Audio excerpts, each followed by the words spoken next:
Hey everybody, welcome to the Ronline Report. I was not fortunate enough to be in Culver City, California yesterday for the California Pro, but Milos the Mind Sarshev was there.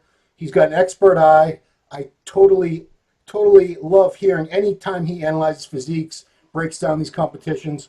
So Milos, thanks for being here and doing this. Appreciate it very much.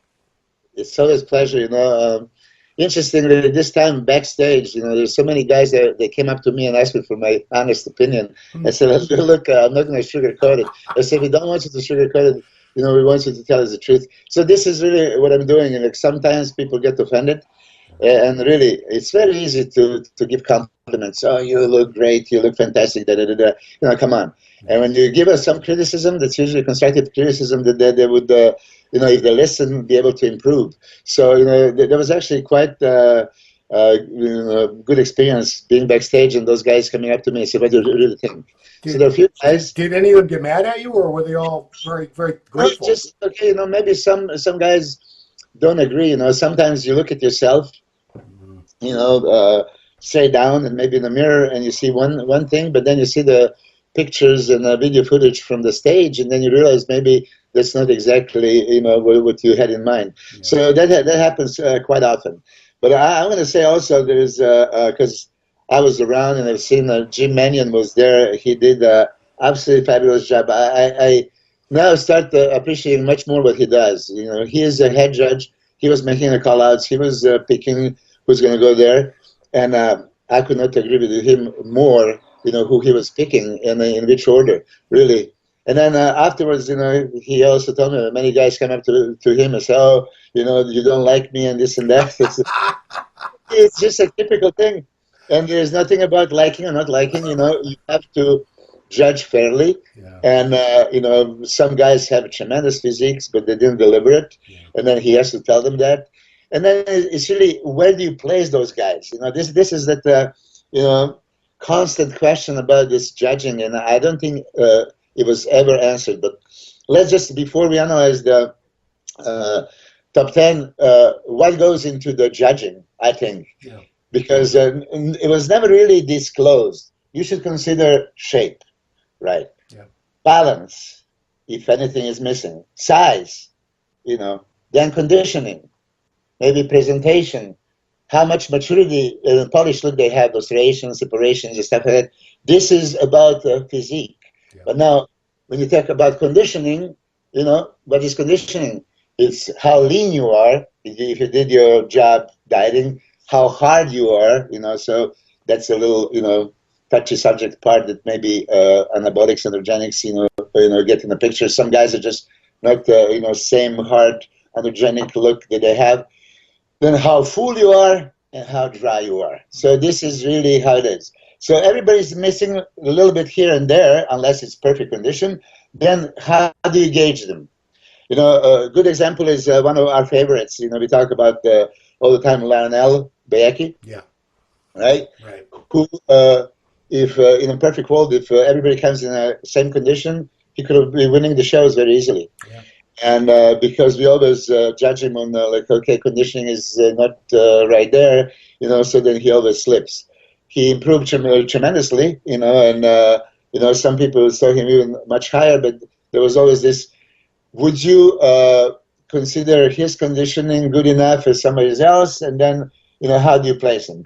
But really, I would like to have that answer. Maybe IBB can have some judging seminars and start really, explaining in detail how do we gauge. Okay, I'm going to go for a shape. I'm going to go for a balance. I'm going to go maybe for extreme size or conditioning. And if it's conditioning, do I gauge fullness as this is great, or dryness if completely dry. So on that note, when I analyze all the guys, everybody was missing a little bit of something. Would I agree with the placing? Yeah, pretty much. But then again, let's see one by one. Okay. Nathan Diasha. Yeah.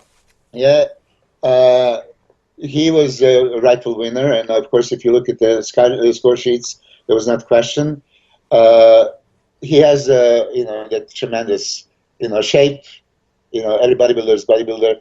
Crazy round muscle bellies, X frame. fantastic. He came a little bit streamlined from a New York showing, right? So he was a little bit flatter, appeared a little bit dry initially, but then again it was still not the condition he has to bring to the Olympia. He really needs to come, super dry and at full, to be a factor. He was top 10, I think 7th or something last year. And he can move up because he has everything, absolutely everything. It's a cartoonish X-frame. Yeah. Nobody likes his, twisted front of right. Did you talk to him about that at all? No, I didn't have a chance. I mean, I wouldn't really interfere. If I do, I mean, I'm publicly saying, not just me, but I'm going to say, Jim Mannion would say, like, hey, what the hell is that?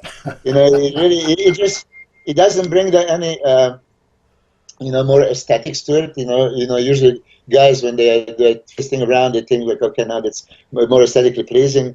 Mandatory pose should be mandatory pose. You hit it as expected. Maybe, after that you bring a variation, but he would start with this and then turn back into the normal. So Nathan, I got the first places across the board, prejudging in finals, rightfully so. I mean, he was just like too much to handle. Can you tell me, was he really that much leaner, or was it just different lighting? Because I couldn't tell. This was exceptionally. Let me tell you, this time I was much closer. Okay. Thanks to John Lindsay and Tamer. They gave me VIP treatment, and I really have to say that was wonderful. I was right up there, and I've seen it. Somehow again, lights were maybe too harsh, too bright, and then everybody lose a little bit on conditioning. When this is like just too much. So in my opinion, especially when Nathan stepped on the stage, he was in better condition, but not as full. But he didn't need to be as full because there was no monsters in this show. Right. So he was going against Juan over there, and yes, Juan was in better condition. I mean, in New York, by all means, but when I talk about balance, he didn't have a balanced lower body. Right. So these kind of things. But again, I'm not saying I'm right. What should we go first? I would always say first should be shape, and then balance, and then size, and then conditioning, and then really look. Okay, if you have that matured look, and some people get it, some people are born with it. Really, right. You have illustrations, and then some guys just like not striated, and they have to work really hard to start getting this. So maybe it's not fair, to judge it that way. But as far as conditioning, really, because a lot of times, great, but flat. So flat, that means condition. Oh, it's not dry enough, not good condition. From an aspect of dryness, you see, I discussed this back in the 90s because after Momo Benaziza died, and due to the extreme dehydration, and then Mustafa Mohammed was hospitalized in critical condition and all that stuff. And just going medically, if you analyze it, you dehydrate yourself 10%, and you're getting in an incredibly dangerous low level of hydration that can be, quite medically urgent right. to be taken care of. And guys drop 10, 15, 20 pounds, overnight, so tell me how healthy is this? So, I mean, dryness, it's very good to see it, but, there's that risk. So, for me, that's also a questionable call. This is something the judges need to decide, if they're going to, what is first in the list of conditioning? Will it be dryness, fullness, hardness, or how lean you are? So, Nathan was, for me, crystal clear winner. Now, second place was going between Sasan and Rafael. Yeah.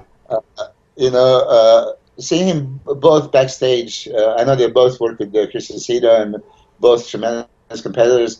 Talking to like Sergio Oliva before, he really had so much good things to say about Sasan and his conditioning.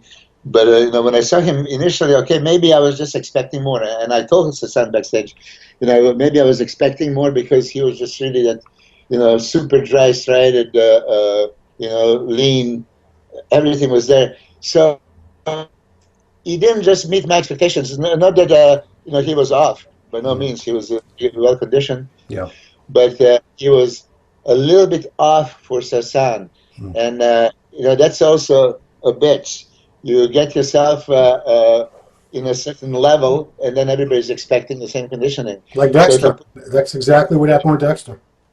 exactly expectations high, so you have to match every time. So Sasan by all means was good condition, but not really that spectacular that he could, if so, maybe even push Nathan for the first place. That's what Sergio was actually even thinking. Like, yeah, if Sasan is in top condition, he can push Nathan, and Nathan winning New York and being top 7 Olympia, that would push Sasan right there up with them. But there was no contest. I mean, yeah, Nathan did win fair and square. There was actually more contest between Sasan and Rafael.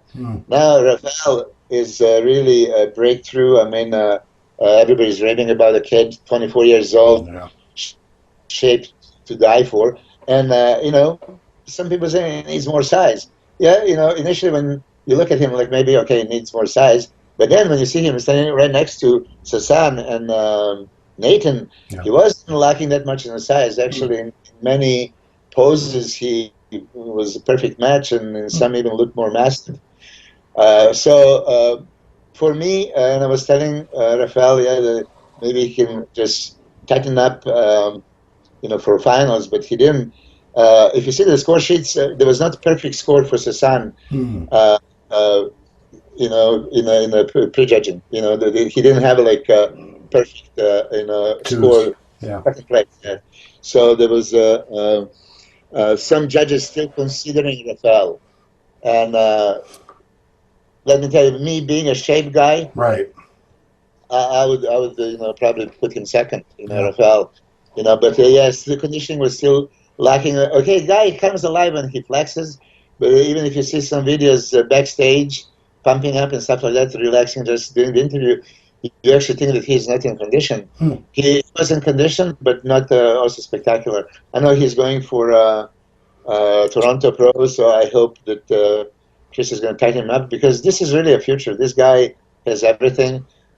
I mean, maybe I shouldn't say it, but I have a big mouth. Anyway, when I talk to Daniel, it's like, look, like if I would want to have a body as anyone, I would want to have a body that guy. Yeah. Of that guy. So that's something that a lot of people were telling me back in the 90s, but I was not winning the shows. Right. So I hope we're going to start awarding the shape as a number one thing in judging criteria. Of course, considering you have enough balance and size and everything else, but the shape should be really pushed up.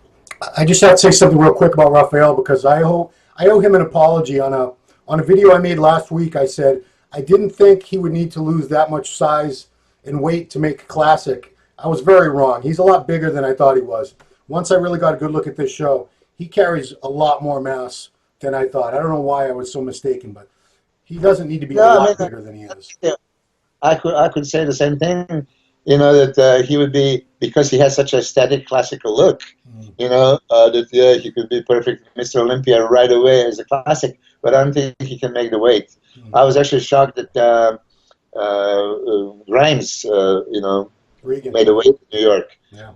But again, when I was talking to Jim Mannion a couple of months ago, I just said like those proportions between height and weight are just like too small. Like there's no way that could ever be like 215, 217. Right. Being like 5'11", and just like Jesus. So, but I think that this is also going up, and in the near future, if they actually allow a little bit more weight to the classic physique, I wouldn't mind seeing a overall championship between classic physique, 212, and Open Olympia.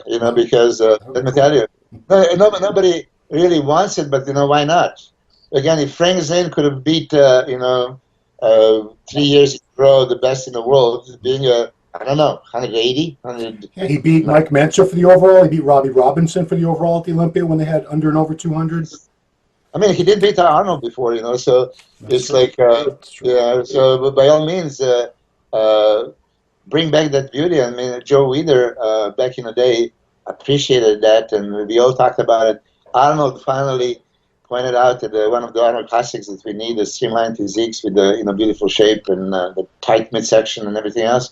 So yeah, if you apologize, hopefully Rafael heard there was no ill thought behind it. He really looks very aesthetic, and I would say the same thing. He could have, if he can make the weight, he could be a top contender for a classic. But let me put it this way: he could be winning this open division shows. Yesterday, had he been super sharp, super dry, I think he would have pushed Nathan for first place. That's a bold statement because he's on his way up. He's definitely going to be top. I could see him as high as 5th, top 5 in the Olympia this year for sure. Yeah, very possibly. And by all means, Nathan, if you're listening to this, but I'm going to say for everybody else, people like put some guys in the upper echelon and like they're untouchable because there are so many guys that in any given day can show up and kill them.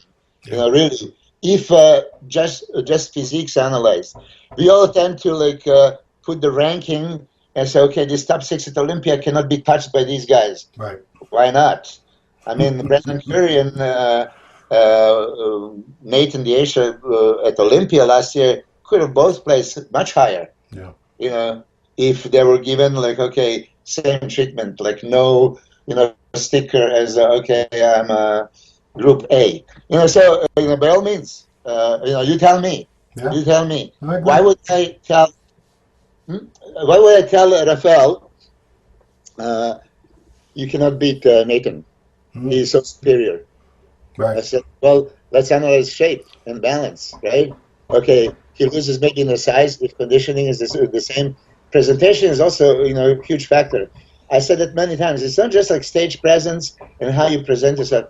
It's really what you show is what matters, not what you have. A lot of people have great things and then, they forgot the abs, they forgot the quads, they angle themselves stupidly, and then they're, ridiculous. Right. So, yeah, by all means, I wish that every contest is judged by physique and conditioning only, not by reputation and by, what I've done before. Well, that leads us to 4th place because Josh Wade is not really a big name. I mean, I hate to say, but I don't know anything about the guy. I know he's been around a little while, but he was also 4th in New York, I believe. His condition was pretty among the best in both shows, it looked like, and they rewarded him for it. What do you think of Josh? I have a super high opinion of Josh. I really like the guy. I had a chance to meet his family yesterday, mother, father, daughter, and son and a wife, like the whole team. And it was really so inspiring seeing them there screaming for him. Josh was, tremendous. Of course, when he came out, he was very conditioned. He always says that about him, that he's going to be more conditioned and drier than most of the other people. But maybe he would say he didn't have a good genetics. I think that he has a very good genetic. He has a large frame. He would prefer to have a little bit smaller waist. Who doesn't? Right. But he has everything. He is really a hard-working guy. That the first time I've actually seen him, like, whoa, such a resemblance to Dorian. And then he's hitting some poses, like front leg spread, everything looking away like Dorian. But conditioning was spectacular. When he came out, he was great. But then something was happening. As he started sweating and losing the color, I was really distracted by that. So in prejudging, he actually didn't have a crystal clear 4th place. It was very close between him and Lionel. The final show, there was no question. He came and really was spot on and clearly 4th.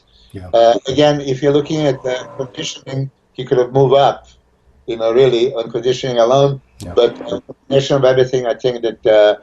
He still needs to, bring a little bit more arms to get the better balance.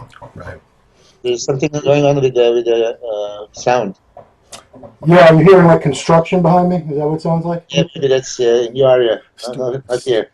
One of my neighbors is building on something. Yeah, I should have the window. Anyway, let's move on. Lionel, talk about genetics. That guy's got beautiful genetics, beautiful shape, not missing really much. Maybe he could have a little more hamstring or something, but condition is what always gets him, and it's only from the back, because from the front, he usually looks really good to me, really good. I talked to him, yes, and unfortunately he's taking some time off now. And I was thinking that if he keeps improving at the pace he did from New York to California, that he can make a huge impact in Toronto, but he doesn't want to do it. So he was very pleased with his look. Again, he knows it was not at his absolute best. He needs to get those hamstring glutes tighter and maybe lats. So I gave him some suggestions what to do. I hopefully he's going to do it. But then again, now I'm going to tell you this. If I would be a judge, and this is the first time I see all the guys, from the front, he was conditioned. So front of biceps, lat spread poses, he could have actually be super competitive, maybe even winning, really. Side poses as well, they're quite good. Back poses is where he loses just on that conditioning, and but there are 8 mandatory poses. Most muscular also is one of his strong ones. Ab shot I don't particularly like. I told him that I wish that he makes it deeper and maybe intercostal serratus, to have that feathers to bring in more detail. For me, this is one thing that maybe if I would be working with him, I would focus on. But still, I could have easily put him even in a second place. Now, people are going to judge me like, Milos, you're out of your mind. I don't think so. Shape, size, balance, for sure. Yeah. You tell me. I mean, he loses 2 poses because his hamstrings, his lower back have some fat. That's it. A bit conditioning, but like I said, everybody in conditioning, somebody's a little bit flatter, somebody's not as dry, somebody is not as full, so again, it's just like on a given day, first time I see all the physiques, I would be so impressed with him, I would probably push him second. Now, because we all know his qualities, and he doesn't bring it, and then okay, he can be penalized, he didn't earn it yet. Yeah. So, in that instance, I say, okay, no problem. They did bring him at the finals for comparisons with Josh. I mean, I appreciate that also. Jim Mannion was giving more comparisons, bringing out, Sasan and Rafael, man to man, and then, what's his name, Josh and Lionel. Yeah. So it was interesting. Of course, Nathan was not even called out, so you knew that he already won. But it was good. Yeah. I would say that a few more guys, were really, really impressive. And Milan Sadek, okay? Yeah. We saw him in New York because he was 212, and everybody, last year, so everybody considered him small, and yet he's somewhat smaller. But then again, when you see him, and he does the front of the biceps, opens up, and then he has that flaring lats, shredded legs. I mean, he has everything. Yeah. So, again, if you just consider, okay, how do I judge it? He had a perfect symmetry, perfect shape, perfect balance, perfect conditioning. Yeah. So he could have very easily moved up also, but that was a call, I guess we are still going a little bit with the bigger guys. So right. Therefore, bigger guys, maybe the size factors ever since Dorian and then Ronnie Coleman and Jay, that's, still a, predominant factor. Well, do you think Milan's as big as he needs to be, or would you like to see him get a little bit bigger? He needs bigger. He needs to be bigger if he wants to be competitive. I mean, I would say he has my type of physique, and when I was competing, I was always told you need to get bigger, and I was getting bigger, but then I lost it. I wish I never did. What I had is what I had, and then when you just try to force it, I didn't really appreciate that look myself, but I was just trying to be competitive. So Milan, if he wants to compete at open, he needs to consider that he would always be considered a smaller guy. Therefore, to place higher, he would need to pack some weight, or make a 212 and be a formidable opponent for title, because he has everything that it takes. Yeah, he's put on 14 pounds already stage weight since he was at 212. So what is it, 225? He's like 225, 226. So I don't know if he's ever gonna see 212 again in his life, honestly. Yeah, probably not. But therefore, I mean, Milan, you had a tremendous showing. Many fans, a lot of us appreciate your physique, separation, polishment, everything. It's just like it's a big man sport, so you have to, get bigger. Just like you did, from last year. Slowly, don't jeopardize your midsection, and just being like off season, eat big to get big in bullshit that never works. Another guy beside Milan that I thought was in tremendous condition was Gerard Williamson, right? He won the show last year. Last year, yeah, and he brought it. I mean, he was one of the best conditioned guys, and he had that really separated, polished look that I'm talking about. Yeah. Great V taper, small waist, great abs. So I talked to him also. I thought he could have placed higher. But then I want to see like one-to-one comparison, because really, when you have a 6 guys on the stage simultaneously, you can compare 1 to 6 and 2 to 5 and 5 to 3, and Yeah. So I know that they have a very limited time, but what Jim Manion did at the end of the show, bringing just 2 guys at a time, that was real contest. Now that's real comparison. Now you can really, if I'm a judge, front of biceps goes to him, lat spread goes to him, and then I could get my decision much more fair, because I'm looking at him. Yeah, he's conditioned, he's separated here, but so is this guy. Now, how do they match? So how he match with Josh Wade? How does he match with Lionel? Gerard was better conditioned than Lionel, but Lionel was bigger, more overpowering, and shapely. I mean, Gerard has a very good shape, but Lionel has even better. So these kind of things. Again, Gerard, we talked a bit backstage. You need to just put a little bit more size, because, like Milan, if you want to compete with the monsters, you're expected to be a monster yourself. So. It's funny what you just described, having like one-on-one comparisons. The only time they really did that was at the Olympia that year. I think it was 2005 with the challenge round. Remember that? Yeah, I mean, everybody criticized challenge round. I like it. They just didn't do it correctly. You see, the stupid thing about it was, if there was Jay Cutler and let's say Gustavo came out, yeah. And so Jay is calling Gustavo is calling the pose and calls front double biceps, and he loses. Right. Now Jay calls the poses, he calls the same one, front double biceps. So on the one pose he gets 2 points. That didn't supposed to go that way, yeah. But challenge round. I mean, I think it's entertaining. Of course, a lot of people don't like it because, okay, Ronnie lost or whatever, right. So, but I still think it's a great idea. I would like to see it as I would like to go out and call some guy on my pose. Because I know I can it, right? Right. What was your best? What do you think was your best pose, Milos? I'm going to say abs and thighs. Abs and thighs, yeah. Yeah. Okay. So. Anybody else in the show that you want to mention for any reason? Yes, I mean Patrick Moore. Yeah. Also tremendous physique, great conditioning. Everything is there. Balance, small waist. He's a potential. He brought 2 very good packages in the last 2 shows. I want to give him extra credit because I saw him turn pro last July at the USA, and his legs were kind of weak. So he must have done a lot of work between then and now, because he's got a much more balanced physique than what I remember he had.